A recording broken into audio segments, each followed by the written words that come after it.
আপনার মতলব কি? হ্যাঁ, কয়েকদিন ধরে দেখছি খালি পিছে পিছে ঘুরঘুর ঘুরঘুর করতেছেন। একটা কলেজের ছাত্রীকে ফলো করতেন, টিচাররা জানলে, বড় ভাইয়া জানলে কি করবে জানেন আপনাকে? টিচার করে কিছুই কম না, এবারে সম্মান করি। কিন্তু তোমার যত বড় ভাইরা আছে সব আমার ছোট ভাই, কানের নিচে দিলে আওড়া দিলে সব চুপ হয়ে যাবে। তোমার মন কেমনে পাওয়া যাবে? মেয়ের মন কি এত সহজে পাওয়া যায়? অনেক কিছু করতে হয়। কি করতে হয়?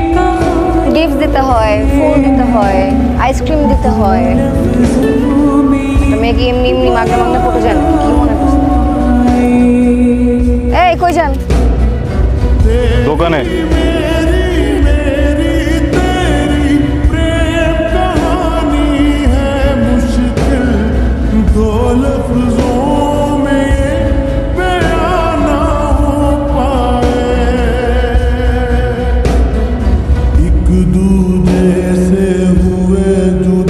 जब एक दूजे के लिए बने तेरी मेरी मेरी तेरी মনটা আজকে ভালো না, কেউ কথা রাখে না।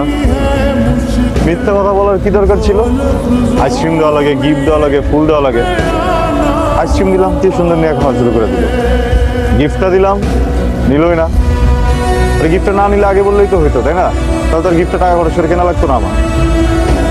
মনটাই খারাপ করে দিচ্ছে। তোমরা আসলে চাওটা কি বলো তো?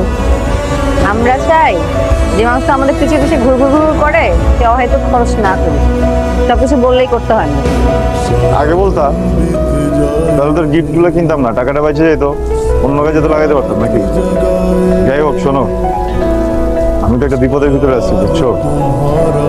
আমার তো ইদানিং মনে কিছু থাকতেছে না, মনে রাখতেই পারতেছি না। কেন? মনে যে তুমি বসা, স্টোরেজ ফুল, জায়গা নেই। তোমার সেটা মন দিবা?